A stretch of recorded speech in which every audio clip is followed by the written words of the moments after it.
let's make lemonade. Okay, let's go to work. That's the signal! Go, go, go, go, go! 6! It's beautiful!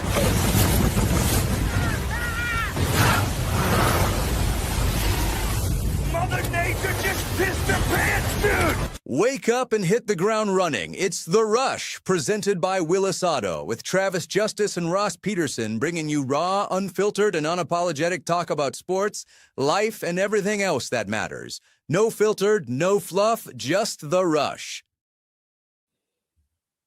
We're going to have to fix that. It's just The Rush here on The Rush Radio. Glad to have you along. Last day of the week, Friday morning. And thanks for joining us here for our Friday morning get-together. Justin Miller filling in for Travis Justice. One final day, one final time. This is the senior day. This is the senior day celebration for our Justin Miller. He's going to get the start. It's just ceremonial, though. I mean, it's just a senior day start. It's not like you actually played your way into the starting lineup. No. We're just doing this so that, your mom and I get dad to go up and down the court once, and then I'm out. Yeah, right. Put an offensive set in, put a defensive set in, get the guy out there. You'd be one of the seniors that would walk out with your girlfriend, not your mom and dad, and it would just piss off Travis. You're right. Travis would then say, if I even walk, since I didn't even walk at my graduation, and he thinks those two are the same. Escorting senior Justin Miller to the court is his girlfriend, Megan. My dad always jokes about, like, I know this isn't a great joke now, but I still think it's funny. There's a Bill Cosby joke where he talks about athletes and how the father teaches them how to throw. He plays catch. But whenever they're on TV, they're like, I want to thank my mom. And he's like, what? My dad always talks about that. So maybe it'd just be Megan and my mom. And then my dad being like, what? That one of the stories I did not have written down, Justin, that I do want to I get to is that senior night thing. There were a few wild senior night stories that I saw yesterday. One was the number of actual seniors celebrating senior night that had spent all of their years at that institution. Okay. The other one was a story out of the Tennessee women's basketball team. So we'll get to both of those a little bit later. We should probably, we have a busy day today. Tyler Kluver's going to be joining us at 7:30, help us wrap up the week as he does each and every Friday. At 7 o'clock, we're going to have Josh Betts join us. Now, Josh, many of you will remember from our days over at KXNO, and Josh has been covering the Valley and covering really UNI sports for a long time. So Josh is down at Arch Madness. He's going to be joining us at 7 o'clock. To recap, a couple of nice wins for Drake and UNI. Not only wins yesterday, but then again, matchups today. Drake will tip off at noon today with Belmont. Am I right? Noon with Belmont today. Noon with Belmont, the regular season champs. And then UNI is 8:30 tonight. So sandwiching the day with Drake and UNI. We'll get to Josh Betts to talk to us about that and all sorts of stuff. We also have the weekly woohoo coming up. So at any point you want to fire off a woohoo, do that at 515-517-2303. Phone lines are open, and glad to have you along with us. And by the way, huge thanks to our friends at Willis Automotive for powering this whole operation. Anything that you need for your vehicle with 4 tires, get it to Willis Automotive. You're looking for something new, you're looking for a pre-owned car, you need service. I mentioned yesterday the detailing. This is going to be a great week to get in and get detailed, because the inside of that car needs washed as much as the outside, and this rain ain't going to do it for you. So get to Willis. They've got some amazing detailing packages available for you. Last night, Justin, it's so funny because I already saw our buddy Jason right in the chat. I'm not into moral victories, and I'm still pissed about we pissed away a victory last night for the Hawkeyes. It's funny because Jason, I had the exact I had the game ended, and I thought, no moral victories, but no moral victories is, you're absolutely right. And you can't walk away from that game and go, oh, good that the Hawkeyes lost that game. It's not good, and it doesn't help you at all as you get closer and closer to this bubble conversation. You've now lost 3 of 4. You've now lost 5 of your last 7 if you're the Hawkeyes. Not if you're the Hawkeyes. The Hawkeyes have lost. My favorite team. They've lost 5 of their last 7, and even in a close victory last night, a close loss last night, it's still an L on the board, and it does slide you closer. It doesn't help, that's for sure. That doesn't help, and right now you need help, and you've got and you came really close. I do think, Justin, you can wash away a lot of that. You get one because last night there, with a minute to play, and that game's on the verge. You're playing those mental gymnastics. You're doing, okay, what if they win? If they win, this is all of our conversations are over. They lose. You can't lose out. You don't want to lose to Nebraska and then go and lose your first round in the Big Ten, which is possible. I think that they can beat whoever they're going to match up with as well, but they could also lose to them. We've seen that. Seen them lose to Maryland. Yep.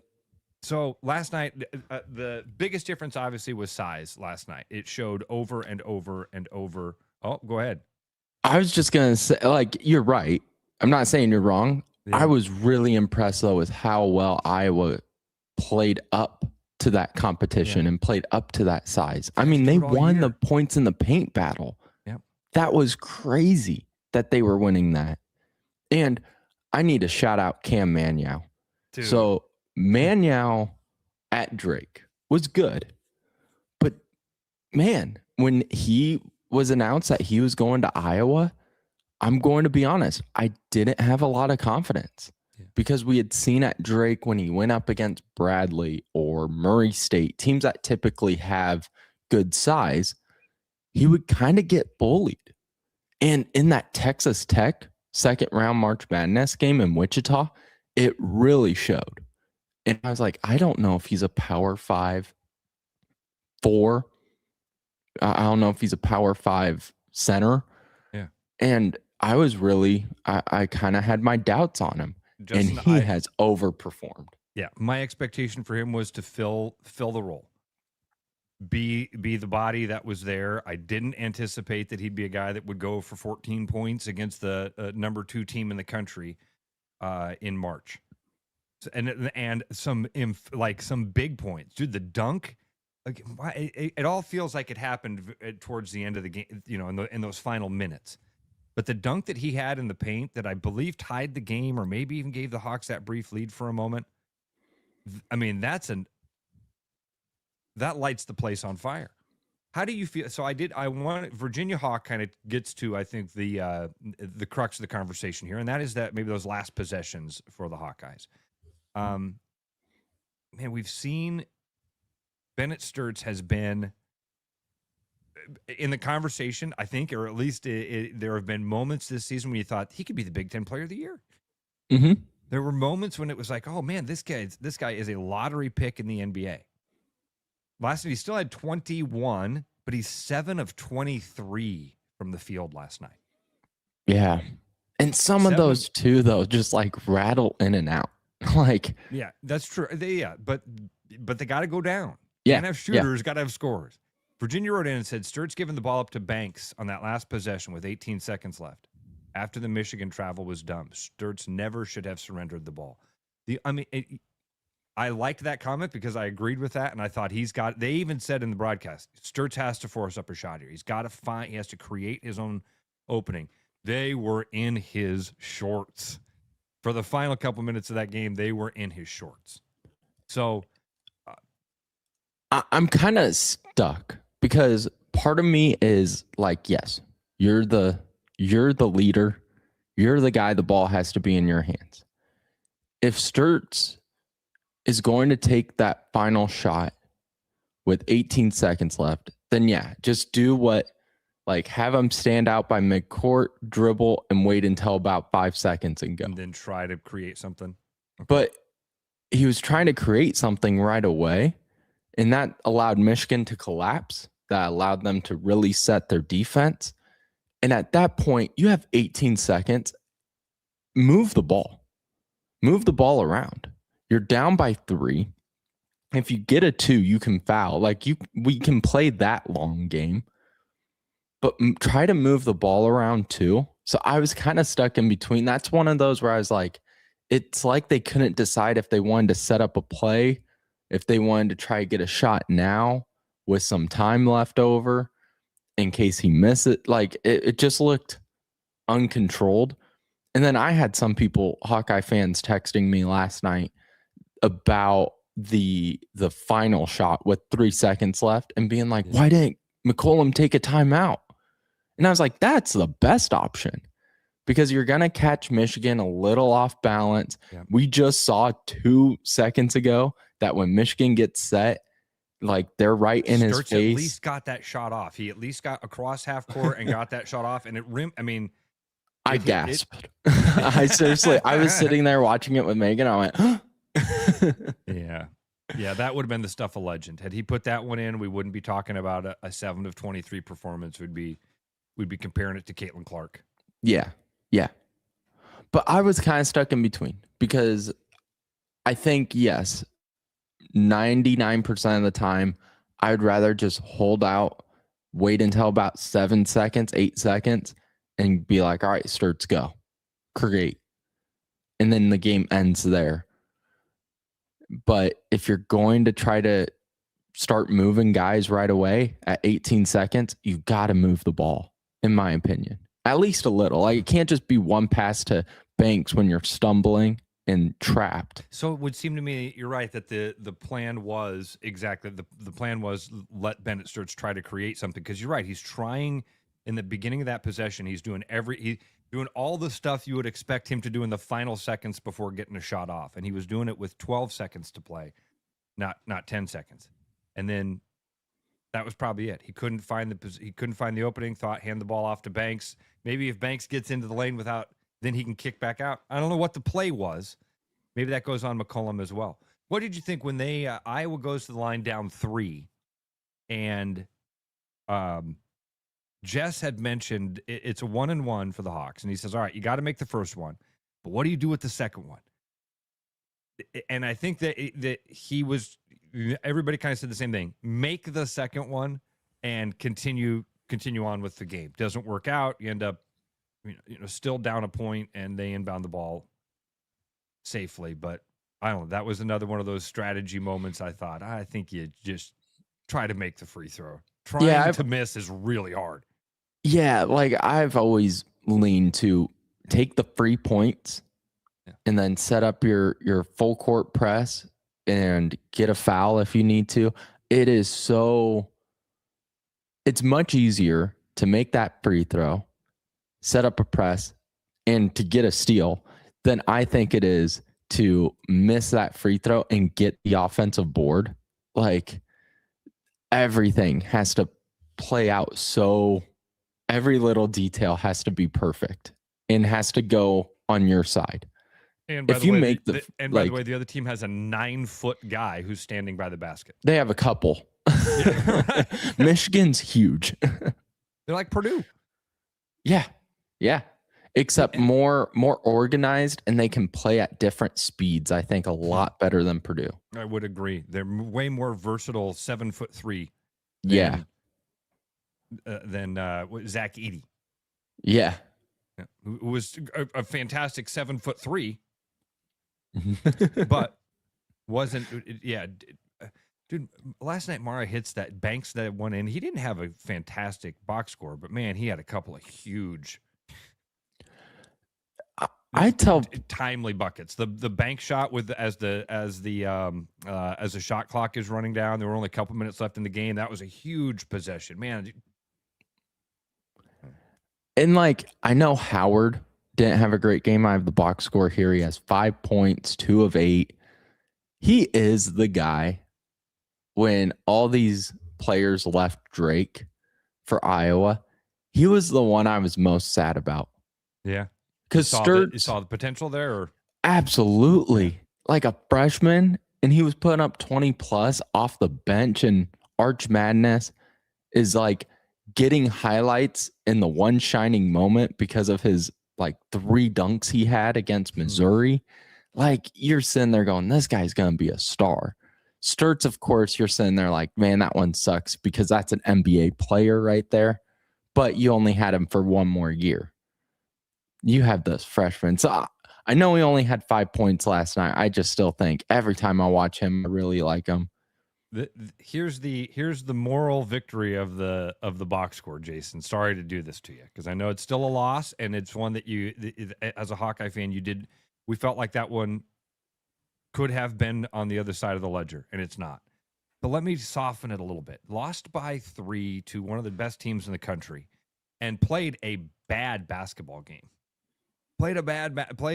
You had your best player has a really bad night. What did we say he was? Search was 7 of 23. 7 of 23. As a team, they shot 39% from the field. 27% from three-point range. They were 7 of 26. Michigan, by the way, was 50% from three-point range at 6 of 12 and shot 53% from the field. Hawks did have a really good night from the free throw line, 11 of 12. Bill Blank would want me to point out that Michigan shot 10 more free throws and was 17 of 22. Did you see Bill's Facebook post? Every game I almost have to block it.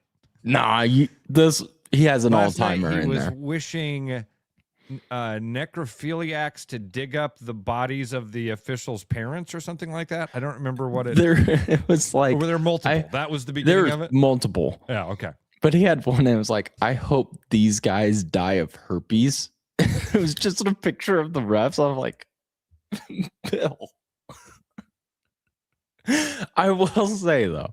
You think you're anti-authoritarian. You think you're anti-authoritarian.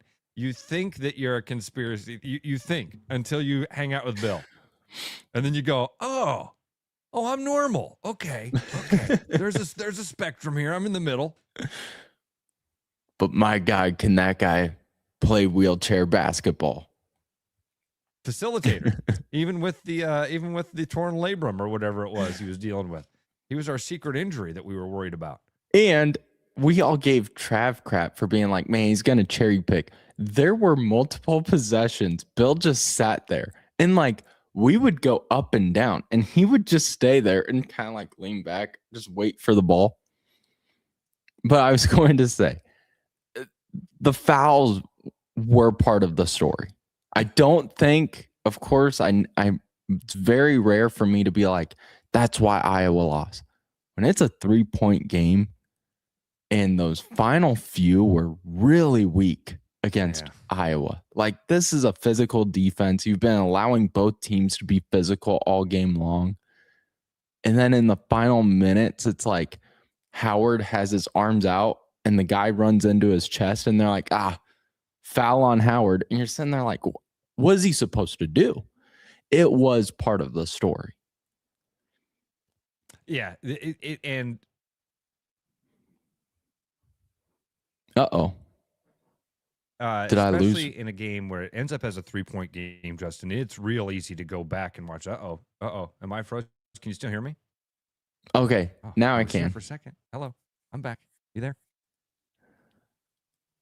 Uh-oh. What the hell is going on here? Sorry. I think we're a little like we're on the verge. I think we're on the verge. It's on. We're tiptoeing this line and it's only 6:00. I mentioned yesterday that I woke up with that kind of like basketball mood. I was like, man, today is a full day of basketball. And then it feels like if things go well, we're just going to get a couple of days of like basketball heavy action. That's exactly. And then, of course, we get Drake and you and I to both win. And now, as we mentioned, Drake. We'll talk a lot about those Drake and you and I games when we get Josh on at 7:00. But another full day of audio or of basketball today because we get noon with Drake. We've got you and I coming up. There's a ton of conference action. Justin, are you going to be watching? Like, I sent you some stuff yesterday about some of the conference basketball tournament action. Have you seen what the Sun Belt does with their conference tournament? I didn't see this.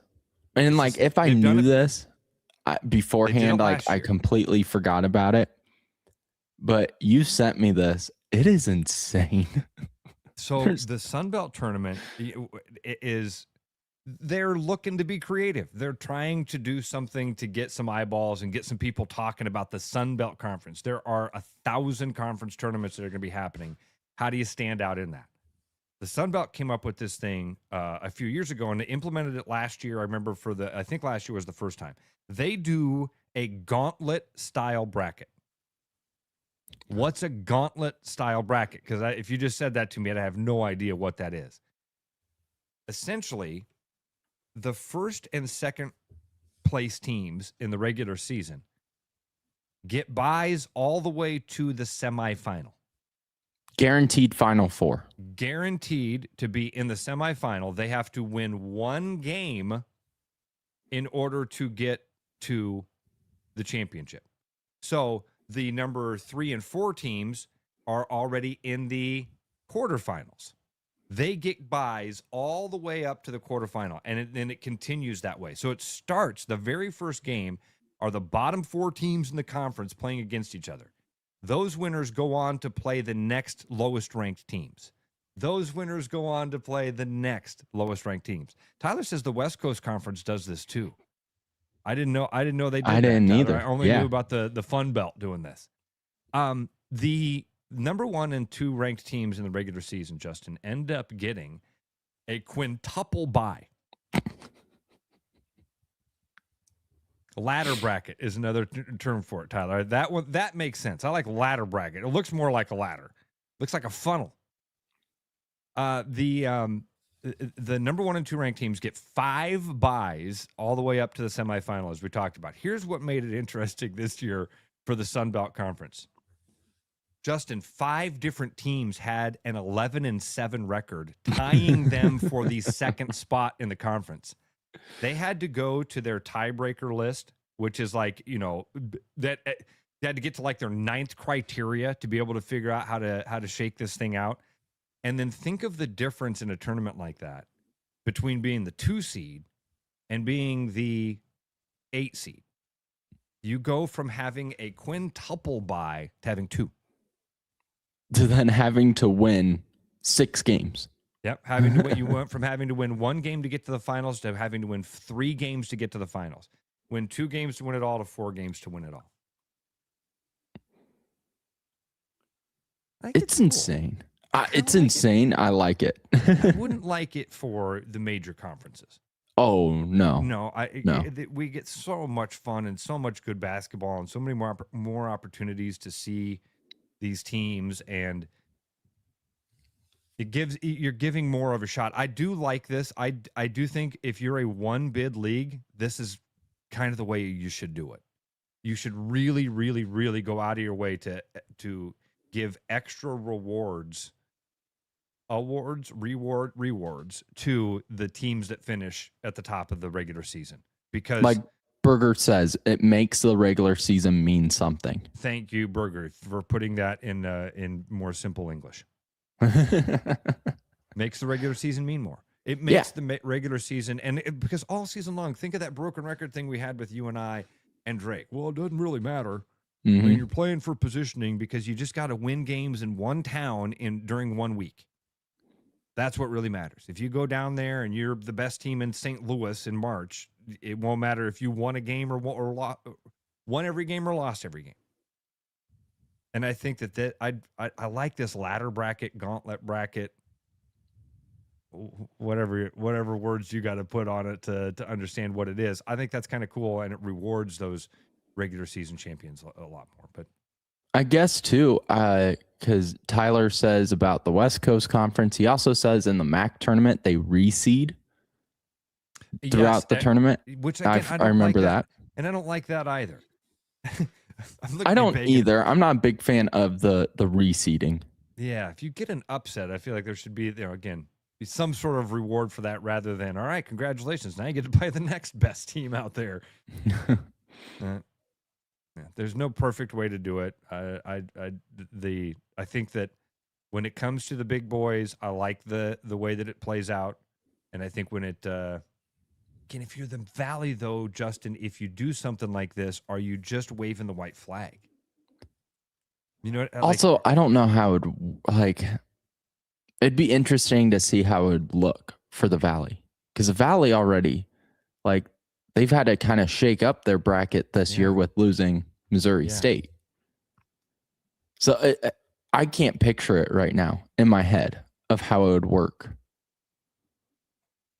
Did you see that there are a few of the coaches like Josh Heupel and some others have come out in favor of the 24-team college football playoff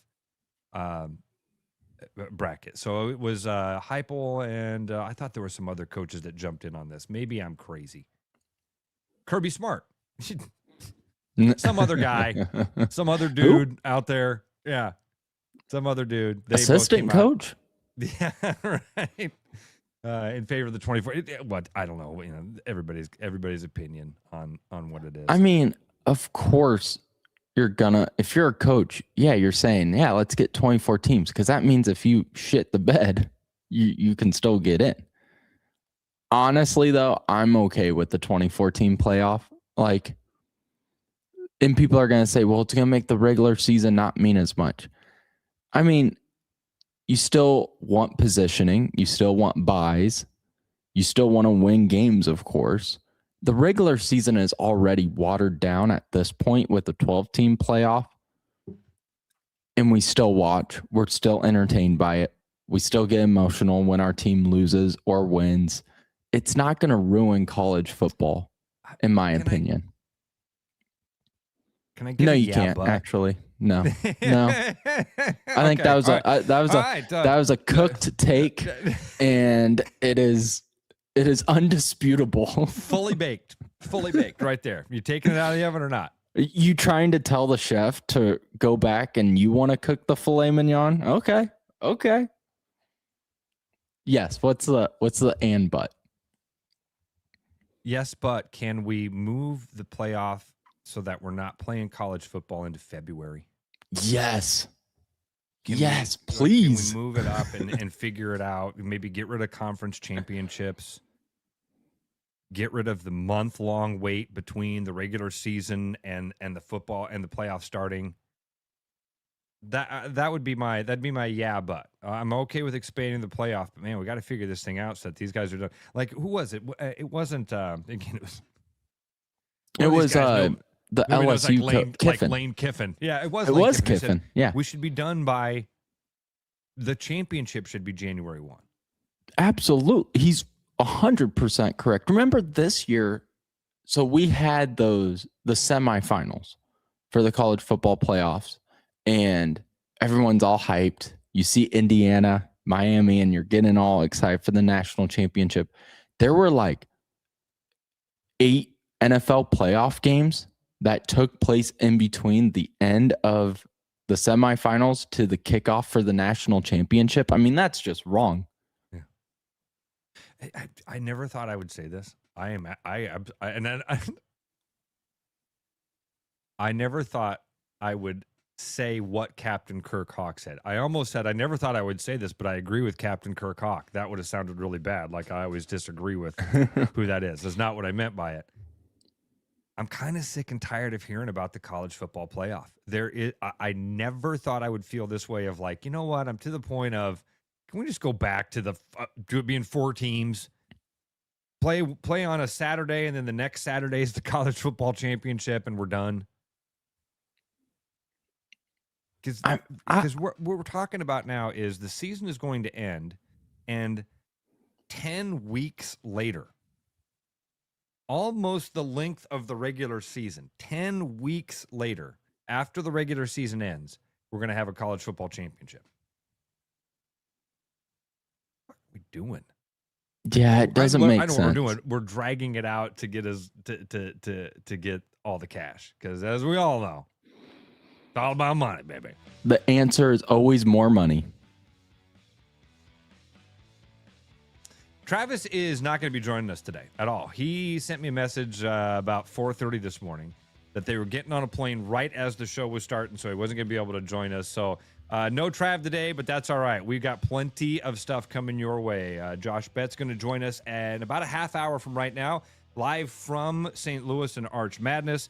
Josh will give us a recap of what he saw last night with you and I's win and yesterday with Drake's win, and then preview today's matchups with Belmont and who's you and I got? Southern Illinois tonight? Is that right? No. Illinois State. Drake Illinois beat State. Southern Illinois. Yeah. So yeah, I'm sorry. They're the same. Same teams, just different names.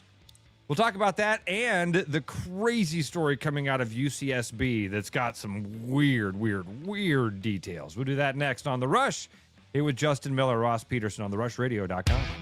The Rush Radio is now on the free TuneIn app, allowing you to enjoy the show on Apple products and Android Auto. Download the free TuneIn app and search The Rush Radio to take Travis and Ross wherever you go. This is Iowa Wolves basketball. Fast, loud, right on top of the action. Every play hits harder when you're in the building. Now it can hit even bigger. Win cash in a VIP Timberwolves trip from the Iowa Lottery. Play Cash Frenzy for your chance to win instantly. Didn't win? Enter non-winning tickets into the VIP club for a shot at courtside seats with the Iowa Wolves or a Timberwolves getaway.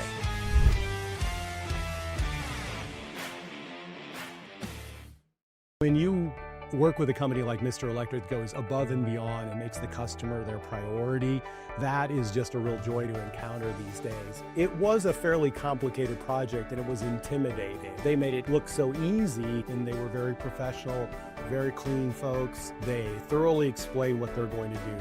It's clear that they're experienced and that they know what they're doing. Having professionals out there that can do that for me, that gives me a lot of peace of mind. Keep your edge with Body Armor Sports Drink. Bold flavors, electrolytes, and hydration that goes the distance. Grab Body Armor before the grind, during the game, and after the win. Body Armor Sports Drink. Hydration that's real and better for you. Pick up Body Armor Sports Drink on your next grocery store run or convenience store trip. With over 260 beers on tap, El Bait Shop isn't just another craft beer bar. It's the best. Beer lovers know El Bait Shop, 200 Southwest 2nd, Des Moines. There's a new spin on casual dining near Drake University. Lucky Horse Beer and Burgers. Craveable faves, flatbreads, delicious burgers, frozen cocktails, and a crazy cool vibe. Get to Lucky Horse Beer and Burgers today. My name's Gary Presnell, and I'm a residential home mortgage banker for Northwest Bank in Des Moines Metro Market. I've been financing people's homes for over 25 years, and I'm an expert in financing VA loans, FHA loans, IFA loans, and new construction homes. This is my cat, Norm. Norm knows basketball, but he doesn't know mortgage. And that's where I come in. There are a lot of Tom, Dick, and Norms out there doing loans. So don't just trust anyone with your home loan. I'm your local, trusted, experienced expert. Please call me. I would love to help you. Call Gary at 515-975-6767 or find his profile at nw.bank. Member FDIC, Equal Housing Lender. Hey, I'm John Lenners with Willis Lexus, and it's February, and you know what that means, Valentine's Day. If you're looking for that special gift, we've got some options. We've got 0% for up to 72 months on RZ and $2,000 off. We also have some RX and NX plug-in hybrids with low rates as low as 2.9 for 48 months. We have a great selection of inventory, and we invite you to stop out and take one for a test drive or visit us online at willislexus.com for the most updated sale prices.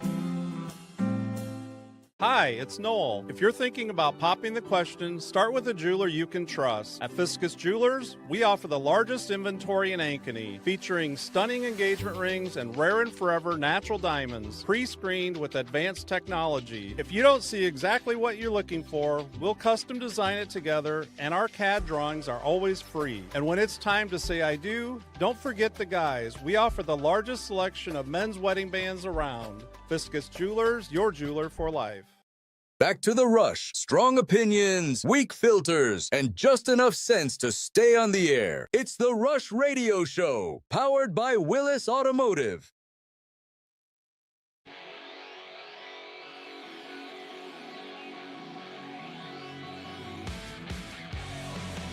Back at it with The Rush on therushradio.com. Glad to have you along here on our Friday morning get-together, our last day with Justin Miller for a little while.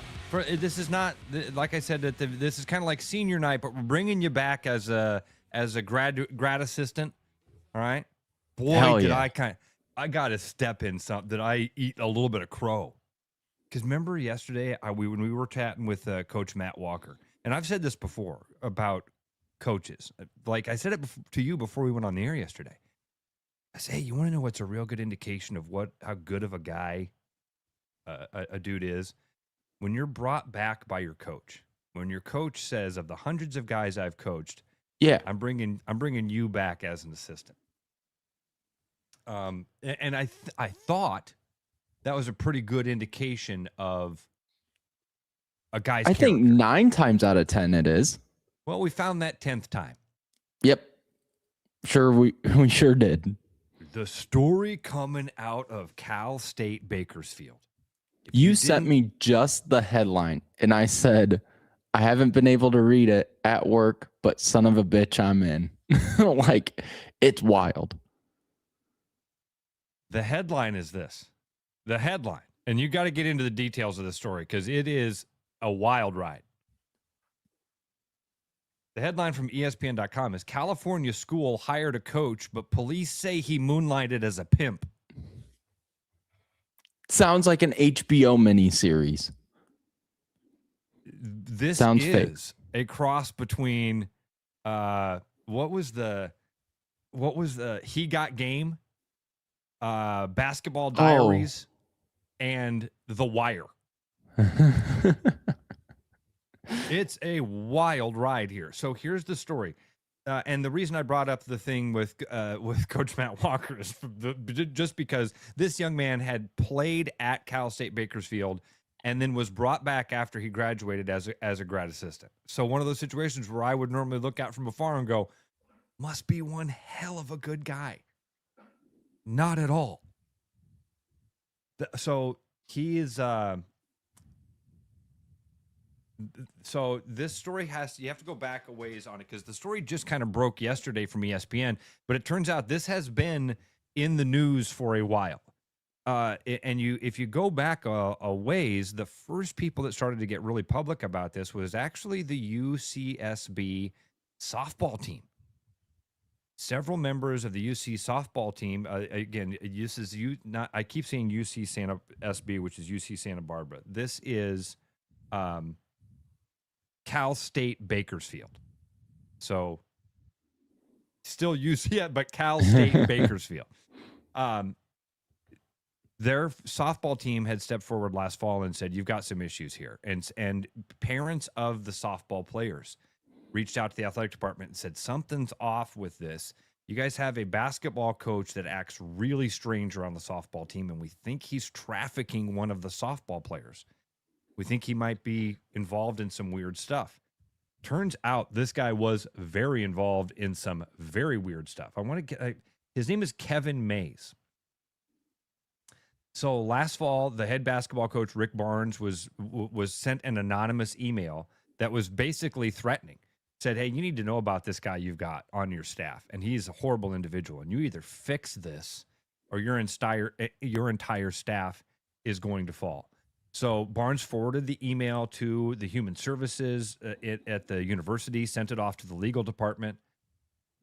So Mays, again, this is the guy we're going to talk about here. His name is Kevin Mays. Kevin Mays was being held without bail. He faces a hefty rap sheet of 11 criminal and misdemeanor charges, including felonies such as pimping.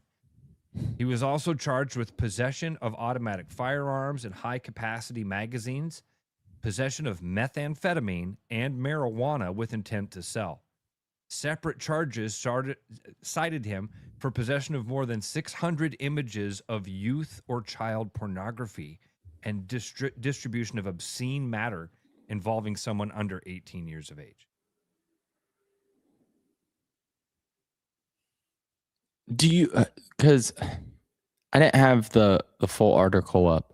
Does it say how long like all that has been? Like, is this one of those things where you're sitting there going, how does the athletic director / coach, HR staff, how does no one do a background check? Or did it all happen while he was on staff? Justin, good question. And I'm sure that's the type of stuff that Bakersfield's going to have to get to the bottom of, because again, he played for the team when he was in college back in 2014. Mm-hmm. So 12 years ago, he was a player.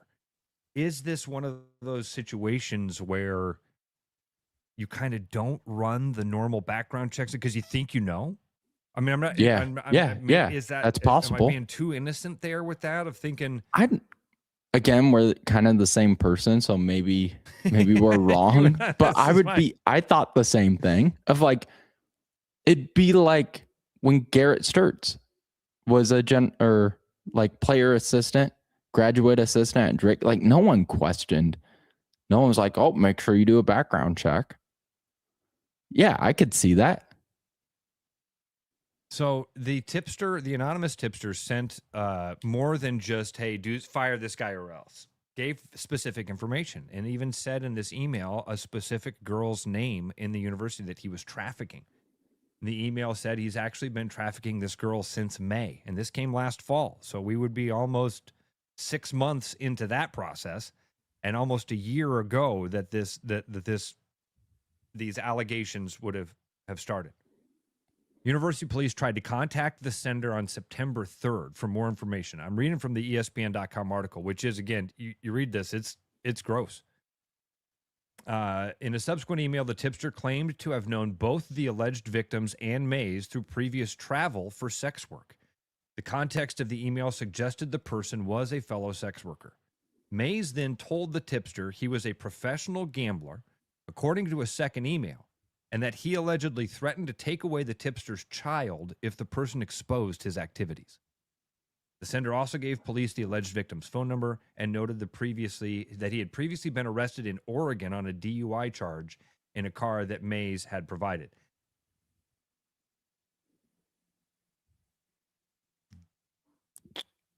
Like speechless.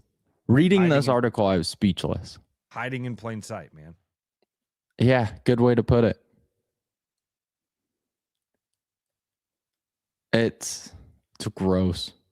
Yeah, and by the way, the school announced the then athletic director Condor's immediate termination on September 8th, a few days after May's arrest. But he later stated in a lawsuit against the school that he was fired in August before the tip to Barnes. But after the Condor said he had uncovered potential crimes and misconduct at the university. So now, again, most of the people involved here have either resigned or have been let go. But crazy story out of UCS. And I might have missed you saying this, but Mays he's being held right now without bail, right? Yes. Yep, that was at the beginning of the article. Let's talk. Let's have some senior night oddities, Justin. I also sent you this one. So, did you see the graph by chance? So let's go through this. There was a video you sent me that I listened to that was wild, and then the graph is crazy. Now, here's the stat, all right, and here's how you compile the stat. Last night, or we're coming up on senior night. If it was either last night for a lot of schools, it's going to be this weekend for a lot of schools, and we live in a whole different world when it comes to senior night now.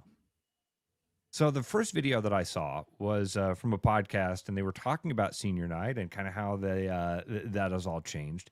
So the stat that is shocking is this: in the SEC conference, if you compile all of the senior nights for every team, how many athletes will be celebrated on senior night in the conference that played all of their years of college basketball at that institution, which is celebrating their senior night? Again, how many SEC players, and you can do this with about any conference. In fact, I'll make sure I pull the numbers up here for you. What do you think the number is for the number of players that are walking on senior night that were celebrating their entire career at one institution in the SEC? And before I saw this, like, I was doing the thing in my head while watching the video, and I was like, okay, you got to have a couple of, like, dudes who never saw the court, hometown kid. Everyone cheers emphatically when they get put in and they heave up a three with like 20 seconds left in a blowout. There's got to be a few of those. So I was like, there's probably like 8. I'd say under 10. I was like 8. It's like half a guy per team. Yeah. And they're like, lower than, I think the first guy said like 12. Well, I'll tell you like this. Lower. Here's, of the Power 5 conferences, the Big 10, the Big 12, the Big East, the ACC, and the SEC. if you said 8, there's only one conference that had more than 8. The Big Ten will have 10 guys celebrated, 10 guys in the entire conference. And remember, there's more than 10 teams in the Big Ten. Because why wouldn't there be? We live in bizarro world. There's like 19. 10 players will be celebrated on Big Ten on senior night in Big Ten that spent all 4 or 5 years at the same institution, and they have the highest number. Second on the list is the Big 12. That will have 5 in the entire conference. This is from a website called Data Wrapper, WRAPP, not like not the cool kind, the gift kind. The Big East, less than 5 in the entire conference. You will have 3 seniors. Jeez. As will the ACC. And by process of elimination, with the lowest number in the SEC, there will be one senior celebrating his senior night who played his entire career at one institution. That is insane. Justin, when you said 8, that's almost the entire total of the bottom 4. You take the Big 10 out of it, and they're 10 guys, and you have 12. In the Power 5, there's 22 seniors who spent all 4 or 5 years at one institution. That is crazy. That was a number that really did. I have pushed back and fought the thing of, it's the death of college sports. The transfer portal's ruining college sports. I have fought that. And I heard this and stopped and went, oh boy. Senior night was that. Senior night was exactly what you just talked about, Justin. It was that celebration of the coach is crying. Mm-hmm. Legit tears, not the try, You've like the fans have battled with these players. Yeah. You've grown to know them. You have teenagers in the stands that grew up watching that player. Yep.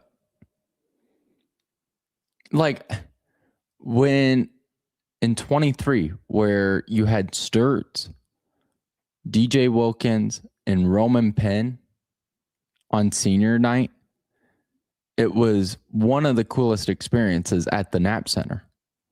And that's going up there with like them winning regular season titles in Des Moines. That is still a moment I will always remember because it's like, oh my God, these guys changed the look of this program. And like seeing Darren DeVries cry, it is such a cool moment. And like this year, yeah, you still cheer on, the players on your team, and everyone at Drake has been amazing that I've been able to get to know. But like, we've known them for 3 months or whatever long. Known them for 8 months. So you don't have that like connection. And it is really sad and eye-opening that like, man, that means even the players who we joke about of like getting in for the final 20 seconds and everybody's like, just shoot the ball, make a point. That means even those guys are like, yeah, I'm going to see my potential out there in other places. Yeah. That's eye-opening. That was a shocking stat to me. I saw the podcast and the guy was like, all right, throw a number at me. How many in the SEC? And I think the guy starts at like 10. Mm-hmm. He's like, nope, lower. And the guy 9, 8, 7, 6, 5. And it gets down to 2. And instead of saying 1, he goes, there's not 0. No, there's 1. One guy in the entire conference that stuck around for 4 or 5 years. The basketball. Now, here's the thing with basketball. I do understand it still is an alarming stat. There's no way to justify it and go, okay, 1. But in basketball, especially, if you are really good, you're getting drafted. You're gone. If you're kind of good, you're looking for a better opportunity where you can be the guy. So it just was an alarming figure to me that we've got to that point. But and speaking of these senior night things, because I mentioned this at the beginning of the show also, have you seen the story coming out of Tennessee the Tennessee women's team? No. This one I missed. This is new? Okay. All right. This is from the USA Today website. They basically had a couple of players step away from the program after the senior night game. Justin, the coach two of the seniors didn't start. So Kaya Wynn is stepping away from the program. Here was her quote: "For the past 5 years," and she is one of these players that had spent her entire career at Tennessee. She was a really good high school player. Went on to go play for Tennessee again for the last 5 years. Tennessee's had a really rough year. They're 16-12. "For the past 5 years, I've given my all to Tennessee and have not regretted doing so once," she wrote on X.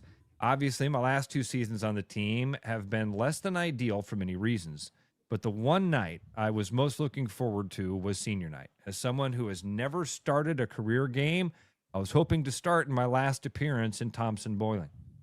That obviously did not happen, and to be asked to check into the game with just 15 seconds left while losing was not how I wanted to spend my final moments in the arena after 5 years." She said it was a breaking point, and she was going to be stepping away before the conference tournament. So the coach obviously came under fire, right? And a lot of people were upset with it and asking what happened. And the coach was even asked in a post-game press conference about it. "Hey, why didn't you do that?" And it's kind of a dismissive answer, Justin. She's like, "Well, listen, we're really thankful for her time with the program." Wow. Does it bother you that she's stepping away? And the coach kind of like, eh. Yeah. Wow. Yeah. So don't know all of the behind the scenes stories with that, but that's one that I thought it fit into that senior night story of like, oh man, now you have all these players that transfer. Why would all these players transfer so all the time? Oh, here's a gal that stuck around for 5 years, played at the same institution, and at the end, what was waiting for her at the end of it? 15 seconds of garbage time to wrap up the season. And at first, when you're like, didn't start all the seniors, I'm like, well, that's not too rare. I mean, it depends on who you're playing. Like, you just want to make sure they get in the game. Then you said their record was 16-12, and it's like, all right, well, it doesn't seem like starting 5 has done great anyways. Might as well just for a couple of minutes let them start and then try to get them in later on in the game too. Like, but that's crazy and disrespectful to just be like, all right, you get 15 seconds. 15 seconds and at the end of the game. That point, like, no one's playing. I mean, yeah, right. You can hold the ball and the shot clock goes off. Like, there's no actual play that happens. Wow. So anyway, that I thought that one fit into our conversations of, man, why are all these kids doing this? What's holding them up? Justin, I saw 2 stories that were kind of funny. I mentioned one to you yesterday. So did you know they're thinking of replacing the Dean Dome at North Carolina? Yeah. We were talking about this a little bit yesterday. It's 30 years old or I think 40 years old actually. And they are in that position of, do we build new? Do we renovate? And they're weighing the balance on this. This is one we'll probably talk about next week with Travis because he's a lot better at some of this stuff. But Justin, they have spent over $1 million right now collecting data. The story out of North Carolina is they've spent $1.2 million already collecting data. They've hired some of the best firms in North Carolina to give them assessments on what's going to happen. We got our guy. and they've paid those firms north of $1 million already just to give them opinions about whether or not they should. And I get it. Travis can explain this a lot better than I can about why that $1 million is worth it and all those things. Yeah, I think that story of them spending $1 million gathering data kind of runs in with this story, because the NJ.com, which is like NewJersey.com, dug into the It's just Bruce Springsteen by our fun facts. They dove into this this Rutgers story of Rutgers being $500 million in the hole, and they tried to find out how did it. They dug into the math. Justin, if I asked you, sitting in Des Moines, Iowa, okay, Altoona, Iowa, wherever you're at, Central Iowa, Pleasant Hill, with not a lot of, oh, you're in God's, look at you. That's why you look so good. The gravity's right where you are. If I asked you, what's the biggest expense that a college football team has? What would you think it is? If I told you that when they came back, they said, wait, half of this money is going to one thing. What do you think that one thing is? Travel equipment, one of those two? It is salaries, my friend. It is salaries. The cost of competing in one of America's elite college conferences has skyrocketed, spurring Rutgers to spend more than $1.35 billion in athletics since 2014. The money was spread across multiple areas, from $506 million in enormous coaching staff salaries, led by the highest paid state employee in New Jersey, head football coach Greg Schiano. Half of their $1.3 billion they've spent have gone to salaries. We may have identified a problem. We might have identified part of the issue here. When we get back in the 7 o'clock hour, it's going to be fun to catch up with our buddy Josh Betts. Josh is live down in St. Louis at Arch Madness. He's going to give us recap of the games we saw yesterday. Fun win for Drake. Tough win for UNI. I didn't get a chance to watch the UNI game, but I saw some of our UNI friends commenting earlier that not the smoothest performance for Jake and the crew. So Betts is going to help us with recapping what he saw yesterday and previewing what we're going to see today. Again, both those teams right back at it in Arch Madness. He'll join us next here on The Rush on TheRushRadio.com. The Rush Radio is now on the free TuneIn app, allowing you to enjoy the show on Apple products and Android Auto. Download the free TuneIn app and search The Rush Radio to take Travis and Ross wherever you go. This is Iowa Wolves basketball. Fast, loud, right on top of the action. Every play hits harder when you're in the building. Now it can hit even bigger. Win cash in a VIP Timberwolves trip from the Iowa Lottery. Play Cash Frenzy for your chance to win instantly. Didn't win? Enter non-winning tickets into the VIP club for a shot at courtside seats with the Iowa Wolves or a Timberwolves getaway.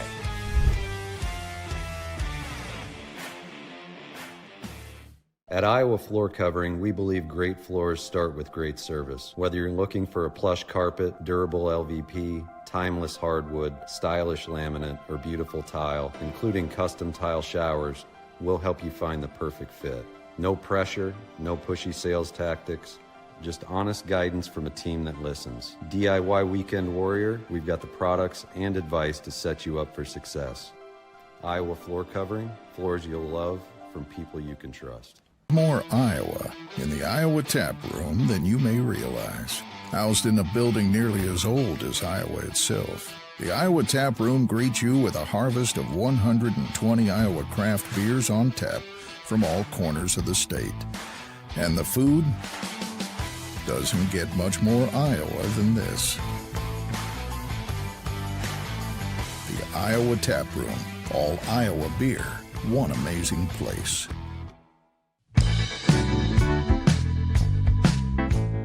There's always something new at Fong's Pizza and an ever-changing menu of tiki drinks. Or try our new noodle dishes alongside your favorite slice. It's all happening at the new Fong's in the East Village. Thinking about buying a home? Get pre-approved in 30 minutes with Gary Presnell at Northwest Bank in Des Moines. Gary offers first-time home buyers programs, VA, FHA, IFA, and conventional loans. Call Gary at 515-975-6767 or find his profile at nw.bank. Member FDIC Equal Housing Lender. Start spreading the news, cause it's time to buy booze, and there's only one place to be. You can see all your friends, the good times never end, unless you're just loitering. It's Central City, we can make your dreams come true. No guarantee your dreams will come true. Central City, all this booze is waiting for you. Look at all this booze. Hey folks, it's tax time. Why let that refund sit in your pocket when you can upgrade your ride? Head to Willis Chevrolet Granger for our tax time sales event. We've got over 100 vehicles in inventory ready to roll. Up to $5,000 off the popular Traverse. Score special APR rates including 1.9% on Silverados. And don't miss our selection of budget-friendly Trax and Trailblazers in stock now. Come in today to Willis Chevrolet Granger or visit us online at willischevy.com.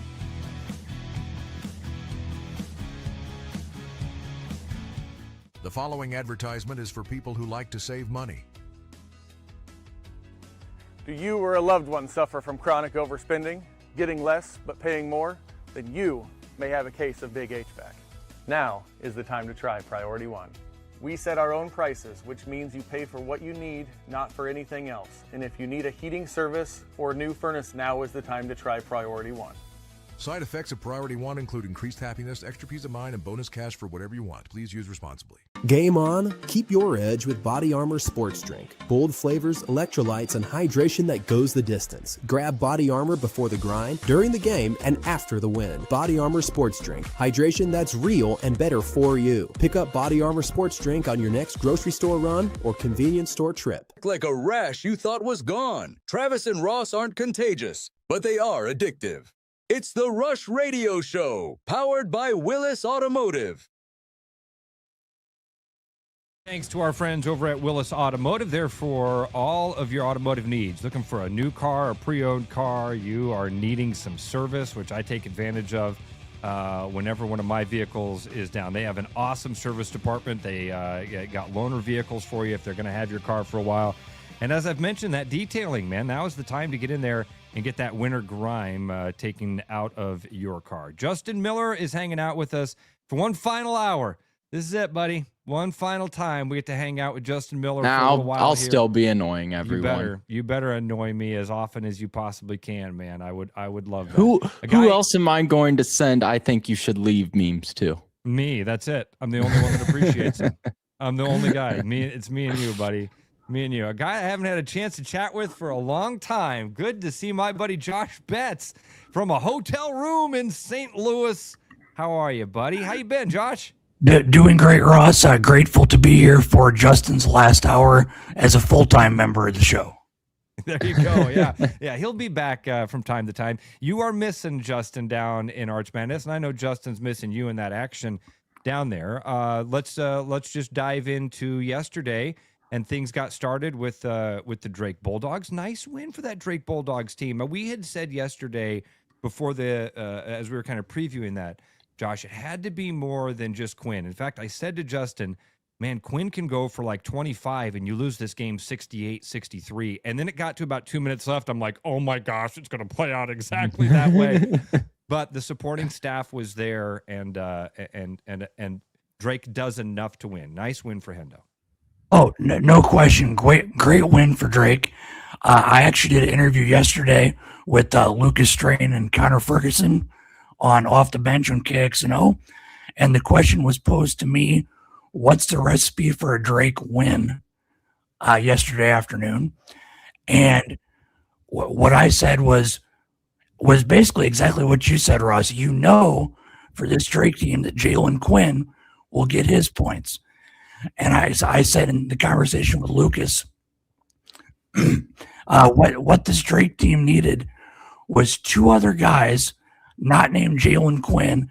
And if they had two other players in the 14 to 18 point range, that's probably a recipe for Drake to be in the game late in the game. And that just happened to be exactly how it played out.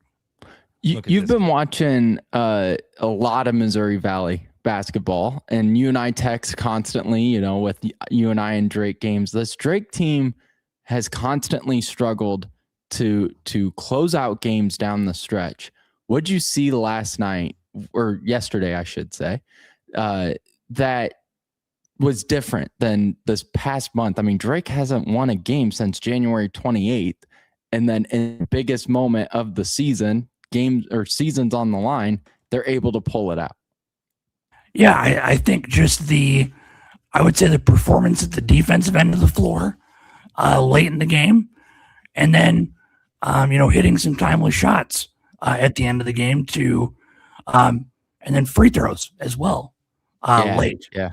That was that was the recipe late in the game, for Drake to hang on to that lead. And you mentioned it, Justin, 9-game losing streak for Drake going into yesterday. As you mentioned, the Bulldogs picked a heck of a time to break that losing streak and move on. Yeah, win their 10th straight Missouri Valley Conference tournament game. Like, you go from 9 straight losses to then a historic winning streak. I love basketball. So this game had an interesting juxtaposition yesterday. Drake comes in having won 9 straight Arch Madness games, as you mentioned, Justin, but then a 9-game losing streak on the season. So there was one 10-game streak that was going to happen, win or lose yesterday. They either become the first Valley school ever to win 10 straight Arch Madness games or end their season with a 10-game losing streak. So just really a nice win for this Drake team yesterday that sets up a game at noon today. Not sure if you want to go there just yet, but sets up a game with Belmont, a team that Drake led in the meeting in Des Moines by 25 points and couldn't hold on to the lead in the second half. And try to forget that one. So, yeah. Well, Josh, before we get to that Belmont matchup and what's going to happen today, let's go to last night, because I didn't get a chance to watch the UNI game. Now, Justin, I'm not sure if you went back and watched it or if you were going back and forth, because I know you were watching the Hawks as well. I didn't get a chance to see UNI at all.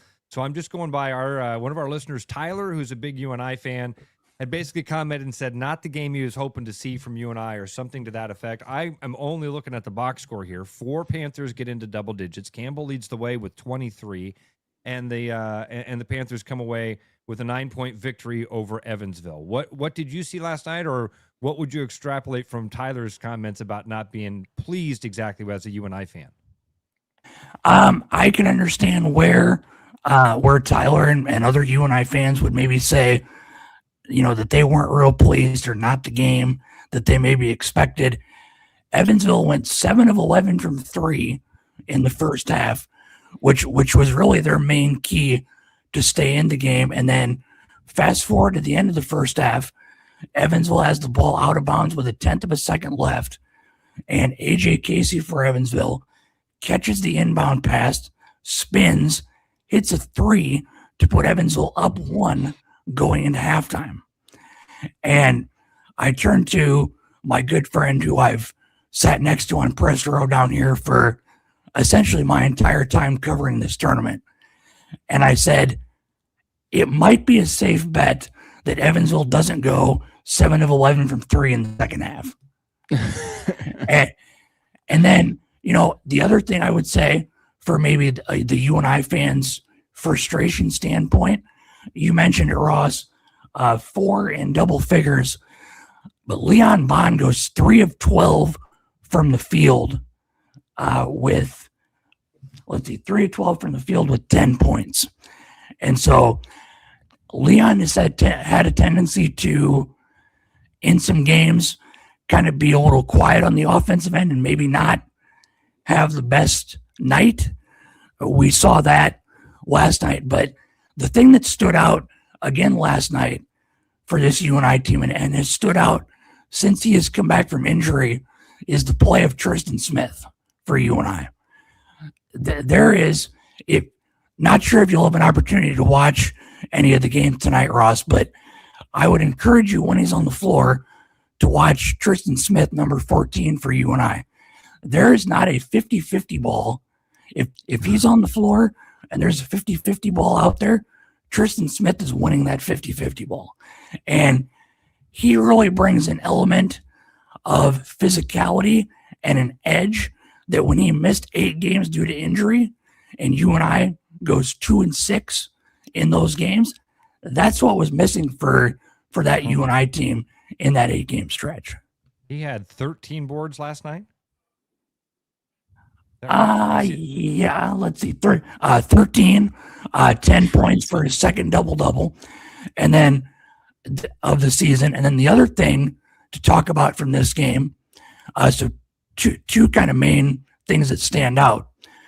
UNI achieves a 20-win season with that win last night. The 11th time in Ben Jacobson's 20 seasons that he's won 20 or more games. Wow. And Jake tied Dana Altman last night for the most wins ever in Arch Madness. And it's another interesting stat from that game. And that's why everyone, we've said it on the show constantly, of when UNI struggles early in the season or has their moments where they're struggling mid-season, we always go, man, it sucks right now, but I wouldn't be shocked if they make a move in March. What's the line? Nobody wants to play him in March. Yes. Yeah, and we say that in February. we say that in December. We say nobody's going to want to play him in March because Jake gets him coached up. That's a really good stat, man. Tying Dana Altman, and so tonight has a chance then to take the number 1 spot away from Dana Altman. Let's preview today. Obviously, tough matchup to get things started here for Drake midday, Josh. I mean, you're playing against. I know they had a big lead against Belmont, but that did collapse on them. Hoping to see that win yesterday gives this team a little bit of confidence. Justin, a couple minutes left in the game last night. I'm texting you and I say, "Does Drake going to hold on to win this?" And you wrote to me and said they have found ways to lose these games. Maybe yesterday gives you the type of confidence that you can go in today and go, "We had this team on the ropes. We had them." We had them leaning back, and we just couldn't deliver that knockout blow and put our foot on the throat. Now we know how to do that. I don't know if you can do that after a 9-game losing streak just came to an end, Josh. But what are Drake's chances against the top-ranked Belmont? Yeah, it'll be interesting. I think the first thing to point out, of course, in this game is Belmont with the bye, their first game of the weekend, and then Drake with the game under their belt. So, do you start to maybe worry about tired legs in the second half, maybe in particular? Obviously, it's a possibility, right? But I think the recipe for Drake to be in contention in this game is the recipe from last night.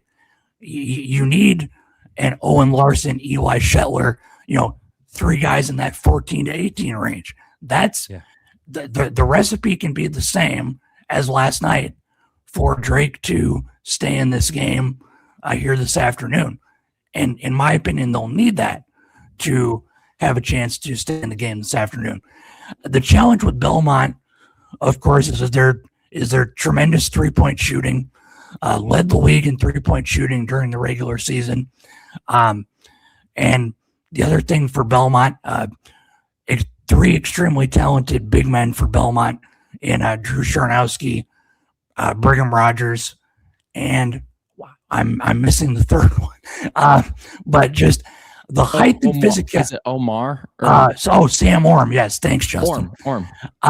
But that's the biggest challenge for Drake in this game is the length, physicality, and disruptiveness of those 3 inside in particular. What can Drake do to kind of combat that or limit that? And Drake's perimeter defense has struggled all year long. So that, of course, as a Bulldog fan, concerns me right away when you have Lundblade, who is a Larry Bird winner. They're also coached by the coach of the year in Alexander. So they just have all these weapons at their disposal. That perimeter defense scares me. But Drake, you don't want to get into a track meet where it's a fast-paced game.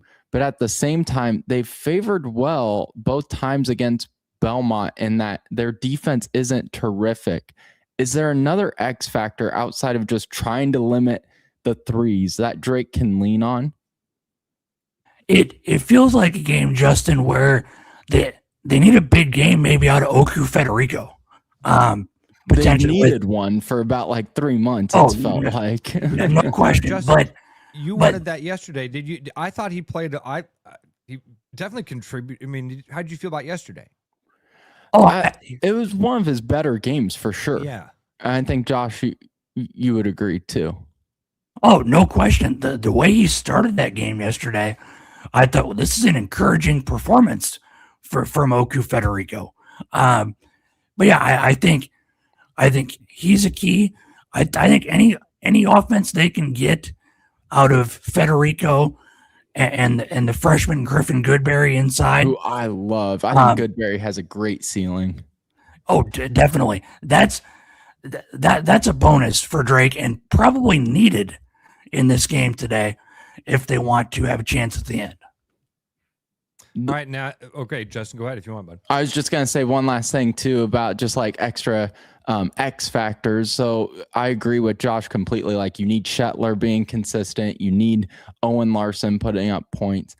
The bench itself has to score more than just 5. I mean, there was one guy off of the bench with 5 points, if I read that correctly, in that Drake game. You just need a little bit more from those role players, and you have talent at your disposal. Isaiah Carr's terrific defensively and can prove to be strong offensively too. Well, and you mentioned the 5 bench points from Drake, Justin, in yesterday's game. Who had those 5 bench points? Griffin Goodberry. Yeah, the freshman.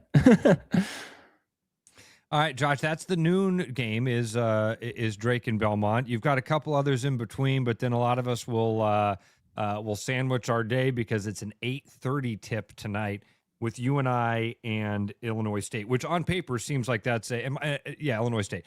On paper seems like that's a fantastic matchup. I think the Vegas line is out and it's within a point and a half, 2 points, something like that. So that's even Vegas sees this as a really tight matchup. What's important for UNI? Well, first and foremost, Ross, this won't surprise you, but I've paid no attention to the Vegas numbers last night and this you week. Understand, Josh? I'm not a gambler at all. I only look at that because it's a fascinating metric for me. You know what I mean? It's a fascinating thing to see. This is how the independent eyes are viewing the game. When my team is favored, I look at it as a good thing. When my team is an underdog, I go, oh, upset. Well, to go back to that, I had a media member share with me before UNI's game last night. They were apparently a 14.5 point favorite. Yeah. So, and if I can go back to UNI Evansville last night, just briefly, that I had that game right or wrong, particularly in the first half. But I don't know that any of us could have predicted 7 of 11 from 3 for Evansville in the first half last night. But if we fast forward to the 8:30 game tonight that you mentioned, Ross, yeah, this will be a tremendous game tonight. These teams played to a 2-point game here just a couple weeks ago, late in the regular season in Cedar Falls. Johnny Kinziger hits a 3 for Illinois State with 12 seconds left to give Illinois State the 2-point margin that they would win by. So yeah, I look for a close game, certainly in this one, but I think for UNI, a key for them, you need the game, certainly, out of Tristan Smith, out of Will Hornseth that you got last night.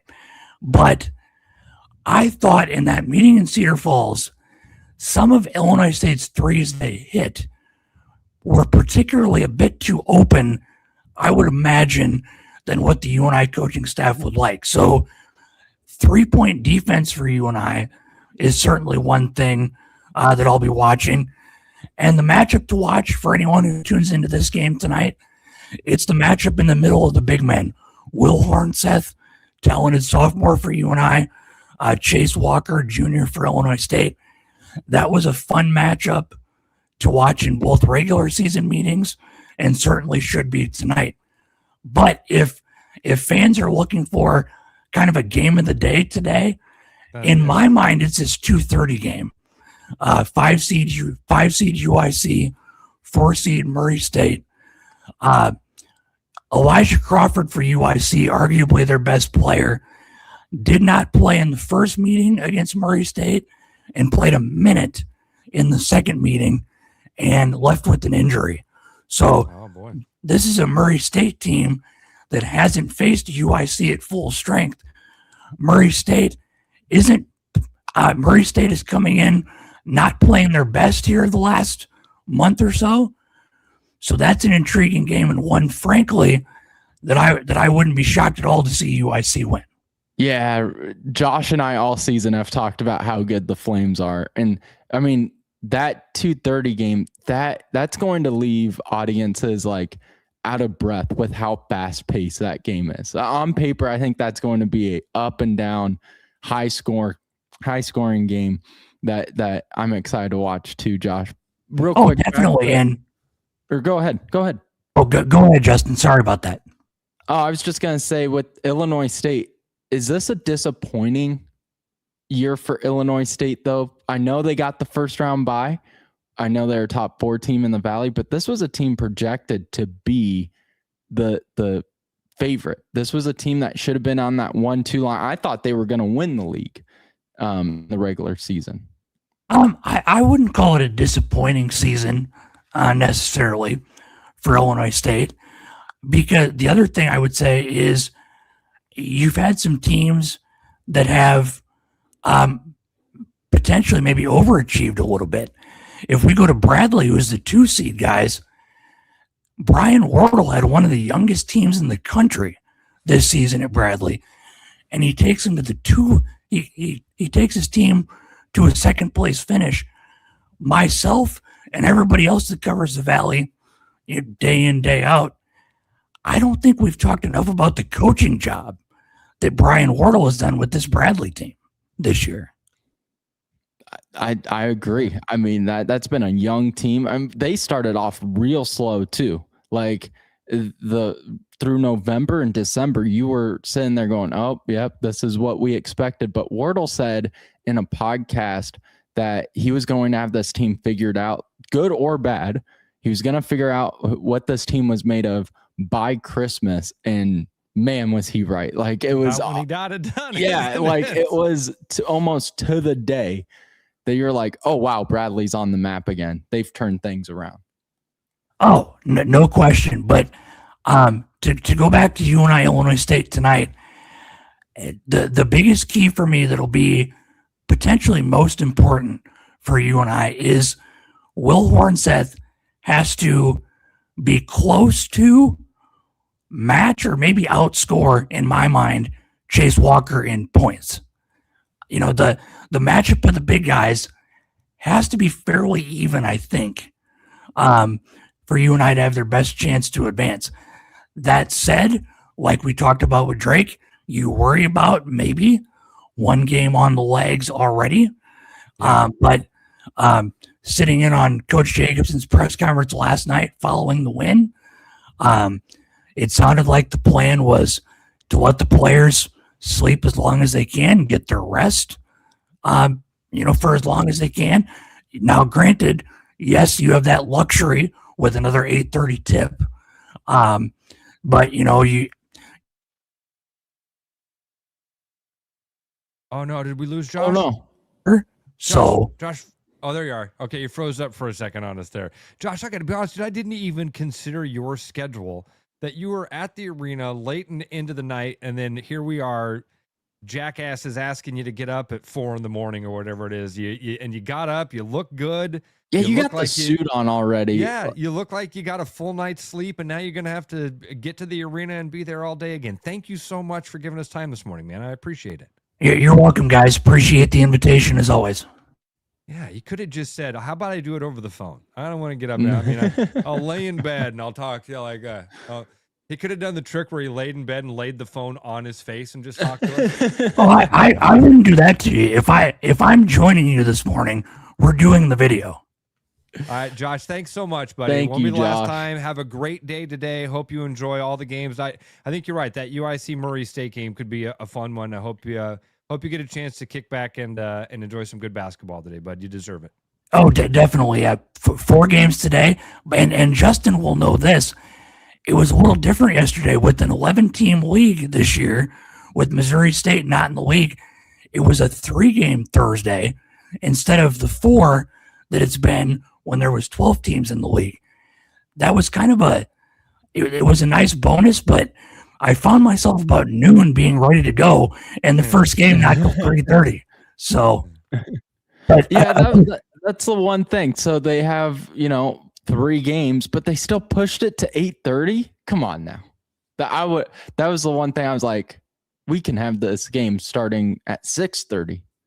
But what they did do from a fan's perspective, which was a tremendous idea and led to a great crowd, a 3-game schedule yesterday, 1 ticket, 3 games. Oh, nice. And that was in my mind, a smart decision by the Valley office. And just real quick, one thing I haven't mentioned, great fan contingents from Drake and you and I yesterday.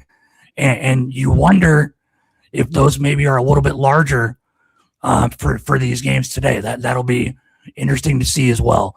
But appreciate the invitation, guys, very much. Thanks, Josh. Talk to you soon, Thank buddy. you, Josh. Okay, travel safe. All right, thanks, guys. Josh Betts joining us to, honestly, and nobody better in the Valley. Nobody better in the Valley than Josh Betts. Does a fantastic job. We're glad to have him as part of the team here. And big thanks to Josh for getting up this morning. I didn't even think about it until we started talking about the schedule. It hit me. I'm like, he left the arena at 11 o'clock last night. And we're like, hey, can you get up and do video this morning? Yes. Dude, absolutely. he had the suit on and everything. Yeah, I just put on a hat and I'm 4 steps away from my bedroom. When we get back, Tyler Kluver, as we do each and every Friday, help wrap up this week here on a fun Friday on The Rush, on therushradio.com. Game on, keep your edge with Body Armor Sports Drink. Bold flavors, electrolytes, and hydration that goes the distance. Grab Body Armor before the grind, during the game, and after the win. Body Armor Sports Drink. Hydration that's real and better for you. Pick up Body Armor Sports Drink on your next grocery store run or convenience store trip. This is Iowa Wolves basketball. Fast, loud, right on top of the action. Every play hits harder when you're in the building. Now it can hit even bigger. Win cash in a VIP Timberwolves trip from the Iowa Lottery. Play Cash Frenzy for your chance to win instantly. Didn't win?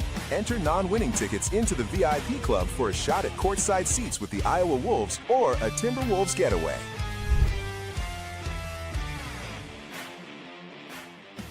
As winter turns to spring and the world comes alive again, one thing remains true. Potholes can really mess up your day. From busted tires to knocking your alignment out of whack, hitting a pothole can cause some serious damage. For the month of March, Land Rover Des Moines is offering 20% off a pothole special. Tire rotate, balance, and alignment package to keep you on the road. Give us a call or schedule online at LandRoverDesMoines.com.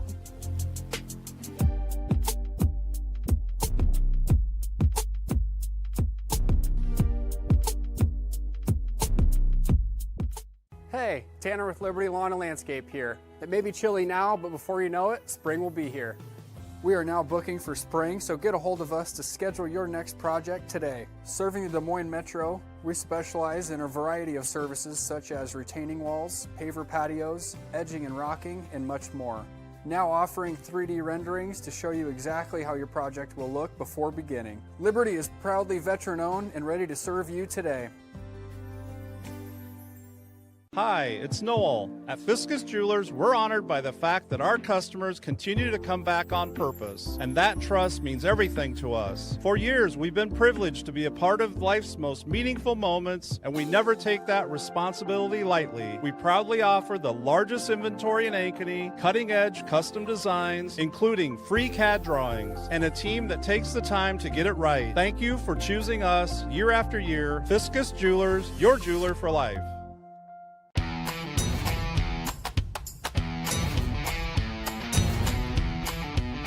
The largest selection of German beer in the world, you'll find it at the Hessen House. From Doppelbocks to Oktoberfest to Hefeweizens and Dunkels, there's no passport needed for the deliciously different beer and food at the Hessen House. So grab your friends and make it a fun night out. The Hessen House, 4th and Court, Des Moines. Hi, I'm Tom, owner of Central City Liquors. Our customers love us because we offer a large selection at an affordable price. And to keep costs low for you, we don't splurge on fancy promotions and expensive equipment. This commercial is being shot on a phone taped to a stick. Anyway, we are proud to announce our new rewards program that allows customers to save more the more they buy. Whoop. So don't spend more to pay for fancy commercials. Save at Central City, where we know what's important. I told you we should have used duct tape. Your wife wants flowers. The Range Rover needs an oil change. Just like every relationship needs maintenance, so does your vehicle. Let Land Rover Des Moines help out with that with $25 off an oil change. Give us a call or schedule online at LandRoverDesMoines.com. Back like a rash you thought was gone. Travis and Ross aren't contagious, but they are addictive. It's the Rush Radio Show, powered by Willis Automotive. Wrapping up our Friday morning with you, wrapping up your week with you here on a Friday morning, and joining us as he does each and every Friday, and it's always a fun adventure. We get to travel along with him here on a Friday morning. You taking the kids to stuff? CrossFit? It's CrossFit. Yeah, it's CrossFit. Yeah, nice. Yeah. Gotta get them started early. Yeah, how's the week been, man? Yeah, the kids aren't here, by the way. The kids can get buff in a couple years. The week's been good. The week's been good. A little rainy today in central Iowa, but last time I was on and I was here in the parking lot of the gym, it was beautiful and sunny. But good week. Good week for me. Almost had them last night, huh? How about those Hawks? Yeah, that was a tough one, man. That's and I don't know what to take away from it. Like, how do you, Tyler, process moral victories, right? We talked about those yesterday, that I always go, there's no moral victories. And then I watch a game like that last night, and I'm that guy that goes, darn it, we were so close, and lost by 3 to a really good team, an elite team, and played pretty bad basketball throughout the night. I mean, Sturts had a bad night, didn't get a lot of help outside of it. Refs are killing you, and you barely lose that game. So again, moral victory from a fan perspective. When you're in the locker room, what's that do? Yeah, I think for me, it's always the unknown of competition is and sort of what makes it scary and gives you those butterflies and that anxiety before you go to compete is, I don't know can I beat this? Can we beat these guys? Can we play on the same court as these guys? Are we even supposed to be on the same field as these dudes? And there were several times when we played where I was like, shit, I don't know if we're supposed to be here, like, and last night was definitely one of those games for the Hawks. That's Sturts isn't all like a great player. He started in D2. That's a Drake, Missouri Valley roster put together, pieced together. They're not even a year into the program. And they took them right to the wire. Right. And I think part of that is what's great about March Madness and basketball and the tournament that we see every year, especially in basketball. Basketball, you catch the right team on the right day or the wrong team on the wrong day, and somebody gets hot and anybody can beat anybody. It's what makes it great. Footballs, there's a little bit more of a disparity. There's more guys involved. There's not as much like fast pace, true like turnover, volatility like there is in basketball. But there was still that same sort of feeling of, you go into Penn State, Ohio State comes to town in 2017, you're a 24-point underdog, and you're like, we don't have a shot. Like that, every guy across the line is better than the guy he's staring at. How are we supposed to win this game? We won that game against Ohio State by like 20-some points. So you're never out of the fight. And so the moral victory for me isn't so much so feeling good about the loss. It still goes in the L column. But it's the fact that you're on the precipice of the tournament. Yeah. And Michigan is considered you look at all the stuff that comes out on social media from the content creators, and like Michigan is in that top tier, like guaranteed title contender for this year. Yes. Yeah. And you could have beat them last night. And so the takeaway there is anybody that lines up across from us, we could do it. It is possible. And if it's possible, that little bit of hope is all you need to run on. That's jet fuel. Cliff, have you ever heard of the Ken Palm magic formula? By the end of the year, like around this time of year, the national champion comes from a group that's like top 20 in defense and top 23 in offense or something like that. Nailing it. Yeah. It last since 2002, almost every NCAA basketball champion at the end of the season has been in the top. It's 21 in offense and top 31 in adjusted defense in the nation. Yep. And every year in the last 25 years, the national champion has come from that group of teams. Last year included. Last year there was a group of about 8 teams, and Florida was in that group. This year there are 6 teams that qualify that fit into the formula. Michigan is one of those 6 teams. Iowa State is like just outside of that. They formula. were for a long time this year. They were inside of it. They just fell to 23rd offensively, and it's top 21 offense, top 31 defense is the Ken Palm magic formula. So they're Lots of just ball outside falling of it off. right now. But to that point of like how good that Michigan team is, they're not being considered. They're an elite team. That's how I choose my bracket. I just take that, those 6 teams or whatever. Every year I look for that tweet when they put it out, and I'm like, all right. And then I find those teams in the bracket, and I just send them as far as I can until they play each other. And then flip a coin. Yeah. And it makes sense, right? Like, the national champion's going to be a good team. Right. Who would have thought? Right? I remember telling Justin when I found that formula, because I was flipping through notebooks from old shows, and I found a note about last year's tournament and the Ken Palm magic formula. I was like, oh, I wonder what that looks like this year. And so I looked it up, and Iowa State was sitting just outside of it. But that was, It's interesting. I know for a long time Iowa was really close too, because they play efficiently. They don't necessarily play, like you said, they play.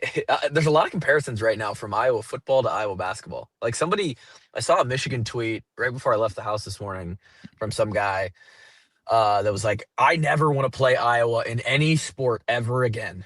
and the responses underneath it were like, their basketball team this year plays just like their football team. What they lack in talent, they make up for in just sucking you in to playing a pace that you don't normally play, and at a grittiness level that you don't want to play at. And it's true. Like that's the one difference. The one difference would be that down in the trenches, that's where I was really good, and down low, unfortunately, that's the one place where they got to be gritty. And we got that's the one spot. We need more Matt right? Roths. We need more Matt Roths on the basketball team.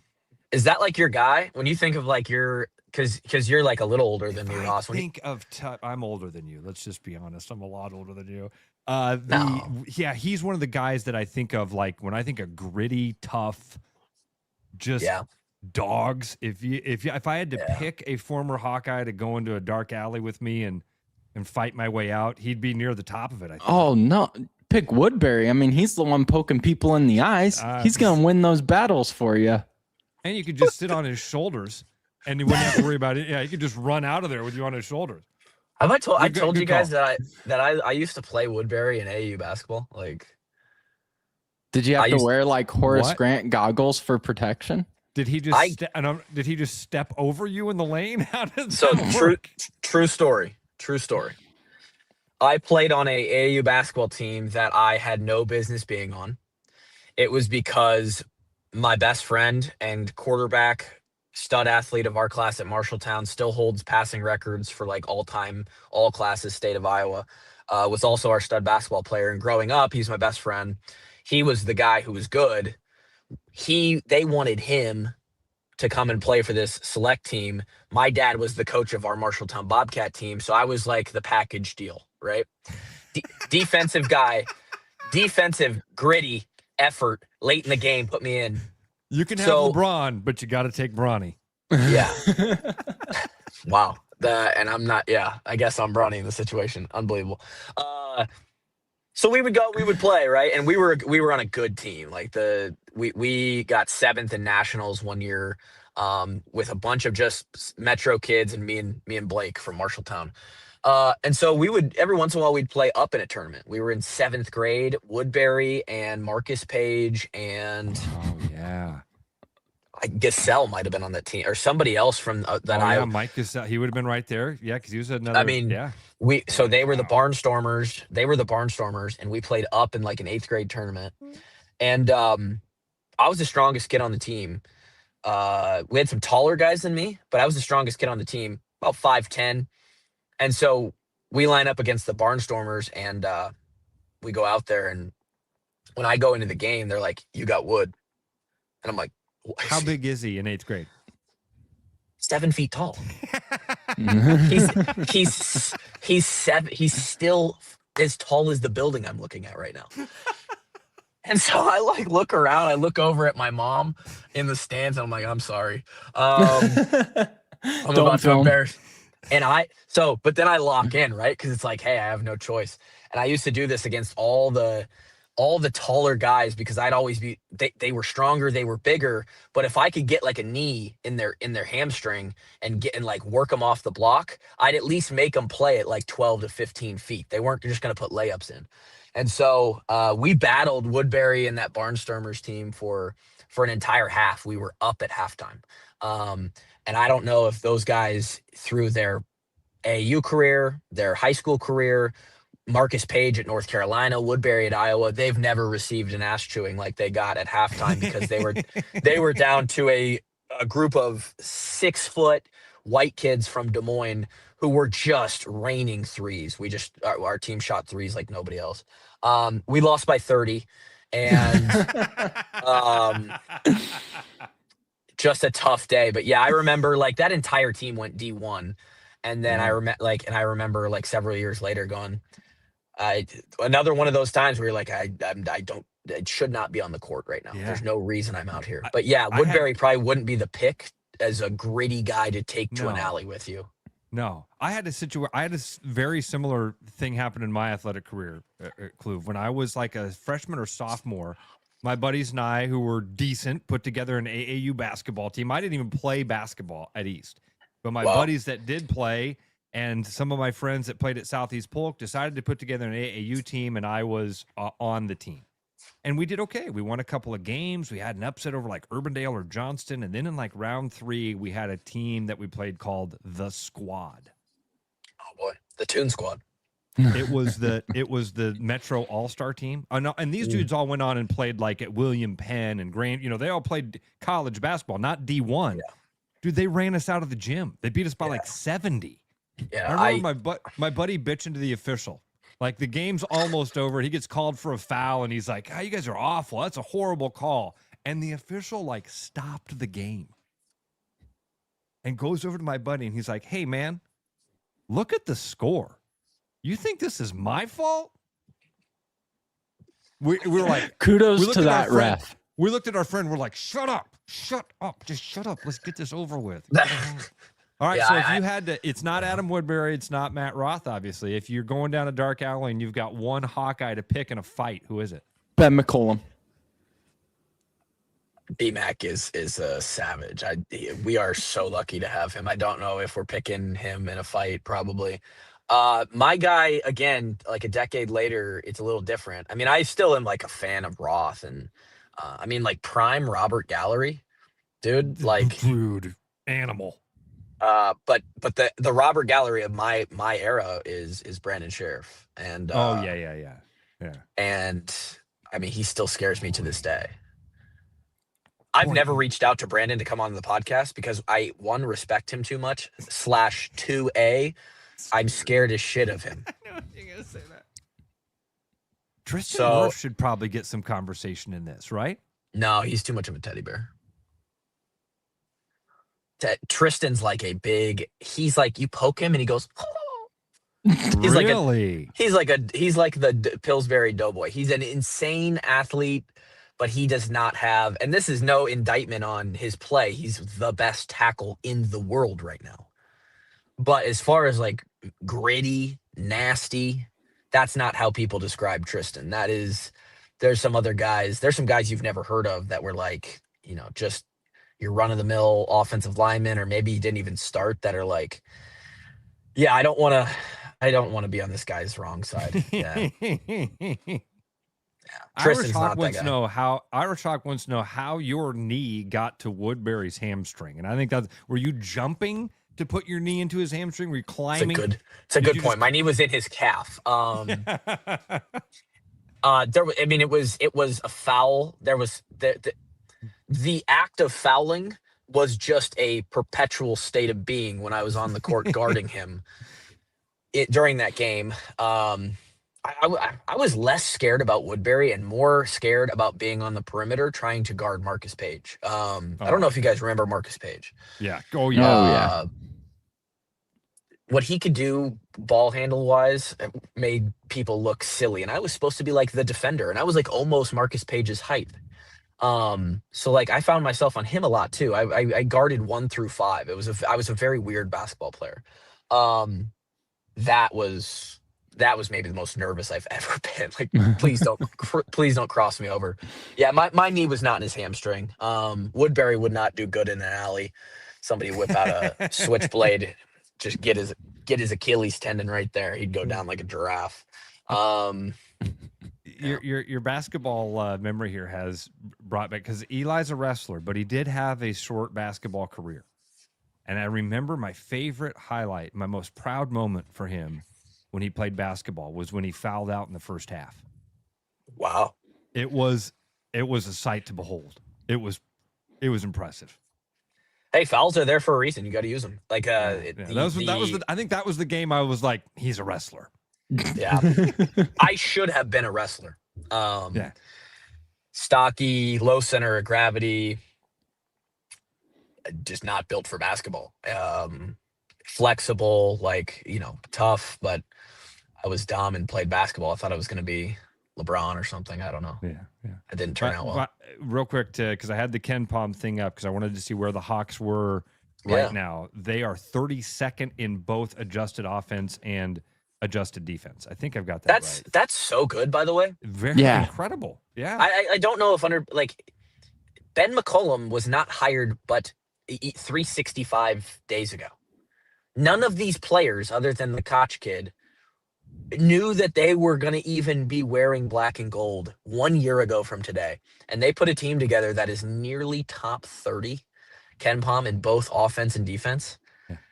Anybody who's on social or bitching to their friends at the bar about how the Hawks are just, I had somebody respond to me the other day. This team won 31 games at Drake and beat Missouri. They're underperforming. Buddy, go find a hole. I are nervous at all about how big is this Nebraska game? Because if you lose out, again, it's a close game to Michigan. Does it depend on what those games look like? I don't even want to have that conversation. I don't think it will matter. Again, they're right now 23rd in Ken Palm overall. Their adjusted offense and defense both sitting at 32nd. It seems like a team that's steadily in as I look at those metrics. Yeah, the weird thing about the tournament here is this team is who it is at this point. We know who the Hawkeyes can compete with. This sounds really bad, but I'm trying to game the system here. This is what I thought about the other day. Is there any way that Iowa would fall to a 10 seed? I like this. I like what you're thinking here to get off of that 8. What if we just rest Sturts? Give him a little rest here. We don't win a game the rest of the year. We fall into that 10 spot. Sneak in. Because the 8-9 game is the 8-9 game is death, like we just talked about. But if you can get to the 7-10 game, and at this point, getting up to a 7 is probably not. But going down to a 10, you might be able to. Last night, they just showed that they can compete. You might be able to catch a 2 seed. The wrong two seeds lose all the time. I don't want to play. I know Duke that in the second round. sounds so bad. Let's fuddle with the end of the season, intentionally lose to be a 10 seed. And I know you can't guarantee that, but tanking to win happens all the time, man. We're basically professional sports. It's what happens in the NBA. That quite honestly is your best path at this point. As far as tournament success, because who are you going to get matched up with? But if you're a 7, an 8, a 9, a 10, all those teams, they're all the same. They're like total talent-wise, it's whoever comes out and plays that day on March Madness.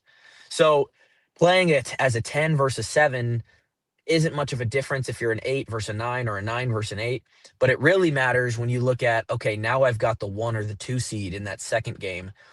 The chances of knocking off one of those double Ken Pom teams that we talked about who are going to be the 1 seeds, low, probably much higher, still low to beat that 2 seed, but much higher than the 1. And that's totally gamifying March Madness. Yeah, totally. But I like your thought. I like where your head's at there. The Nebraska game is important just because they suck. I mean, Nebraska sucks. It's Nebraska. We beat them once, so that feels good. Like if we each get one at our home court, that feels good, I guess. It's going to be tough to go in and win. If Nebraska wins, do they rush the court, and does somebody put a phone in Ben McCollum's face, and does Ben McCollum swipe said phone out of hand? Ben McCollum would do something way cooler because he doesn't. I just saw that like Hoiberg's excuse for that was that it could make his pacemaker go off. Is that real? Did he say that? I could say something that would be that would get me canceled. Do it. No, I'm not gonna. Too politically charged. Justin, you say it. It's your last minutes anyway. Come on, Justin, fire one off. I don't know what Tyler's going to say. I don't know what Tyler's going to say. And is leaving the show. That's what I heard. Yeah, he doesn't care about the rush. Well, he does. He just got a big boy job, and he's got responsibilities like all of us. Like I said, where are you working? It's called Black River, and I'll be doing their social media. Wow. Yeah. Look at you. You haven't heard of it now, but wait till Justin grabs a hold of their social media, and then it's going to be like they're going to be everywhere. No, I'm just sad we lost another guy to a real job. I'm just hanging on as long as I can until I don't know. I'll try to convince my wife to be I'll just convince my wife to be a stay-at-home dad at that point, I think. To wrap up that Ken Pom thing real quick, because I just hit the update on it again, and Iowa State now, when I say they are like just on the outside, they're ranked 22nd offensively and 7th on defense. So literally have a good game tomorrow. And not that this is a hard, fast, definite thing, but it's been a pretty good metric for the last 25 years or so. So something to keep an eye on. Kluve, get after it today, man. Hope you have a wonderful workout. Have a great week. We'll chat with you next Friday. Okay, buddy? CrossFit Open workout 26.2. Search it. Everybody perform it today. We'll come back next week. Hold on. Just CrossFit Open workout 26.2 like a marathon? No. Well, yeah, it happens to work out like that. So it's just the workouts are deemed, the Open happens every year. So this year is 2026. There's 3 workouts. So the first week is 26.1, 26.2, 26.2. Okay. All right. So everybody go do that workout. It's really fun. It's what I'm about to go hit right now. Yeah, I can see in your eye that it's not fun and that it would kill a normal human being. 20 ring muscle ups at the end of the workout. Ring muscle ups. Do those in my sleep. I'll send you another video. You're doing? I'll send you another video today, Ross. I appreciate it, buddy. All right. Take care, man. Talk to you soon, Kluve. See you, boys. Bye-bye. Tyler Kluver helping us wrap up a fun work week and a Friday morning here for you. Justin, been so much fun, buddy. This has been a fun year. Been a wild year. I'm glad it's been a wild 2 years. Been a wild couple of years, that's for sure. Yeah. Man. And you are I'm really happy for you that you're moving on. But again, this is not a senior night where we're saying goodbye to you forever. This is more like the end of your. It's just a chapter. It's just a chapter. The book isn't over. Yeah. What happens today with Drake? I don't think they pull it off, but both times they played Belmont, they've played them really good. I know they blew that 25-point lead until Josh mentioned that they had that 25-point lead. Yeah, I try to forget it. That they blew, but I don't know. Does last night give you any confidence that they were able to hold on to that and hit the free throws? Oh, absolutely. I mean, it's March. Survive in advance. They're 1-0. I don't care about anything that happened in the regular season now, because we talked about it all year long. This is what matters. This is all that matters now. They're 1-0. They played Belmont really good both times. I mean, on the road when they lost to Belmont, that was like a 107 to like 96 type game. And I could see that happening again today. But it's just Belmont so talented at so many different levels. Orm is fantastic in the paint. Lundblade is a Larry Bird winner, and they have the coach of the year. This is just a really dynamic team, and a team that I think wins the whole thing. Okay, I was going to ask what. So UNI doesn't. That means I don't think UNI does, but they have a good defense. I think they do. Illinois State has been disappointing for me because they have so much experience on that team that returned.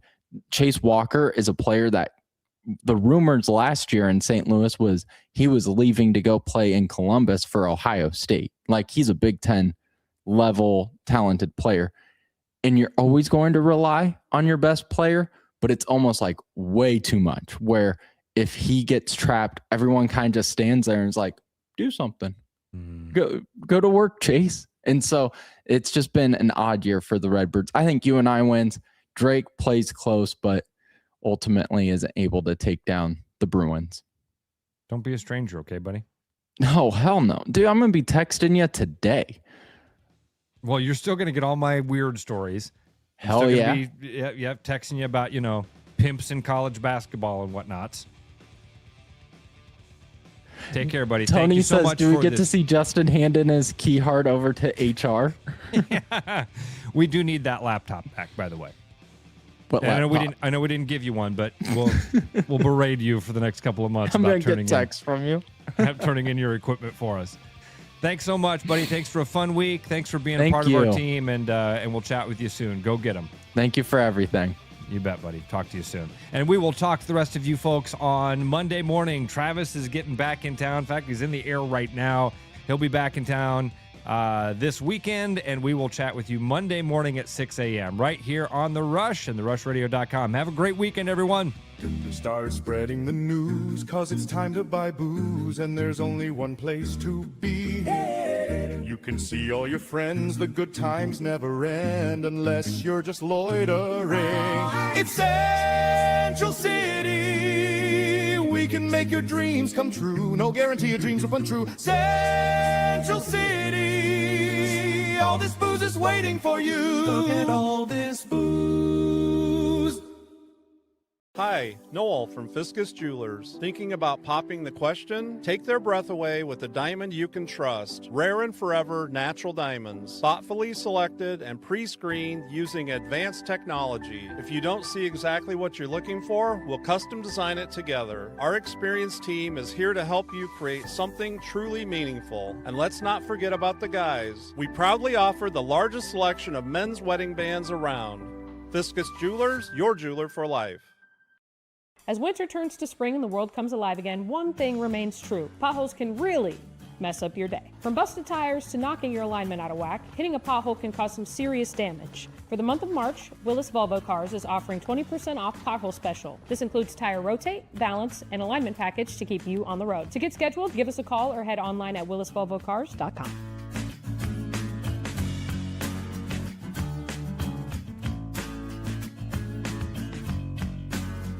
Iowa Wolves basketball. Fast, loud, right on top of the action.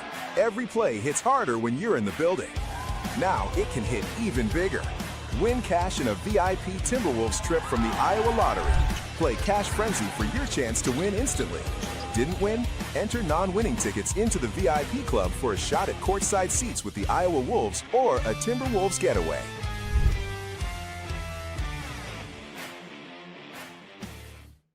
Game on, keep your edge with Body Armor Sports Drink. Bold flavors, electrolytes, and hydration that goes the distance. Grab Body Armor before the grind, during the game, and after the win. Body Armor Sports Drink. Hydration that's real and better for you. Pick up Body Armor Sports Drink on your next grocery store run or convenience store trip.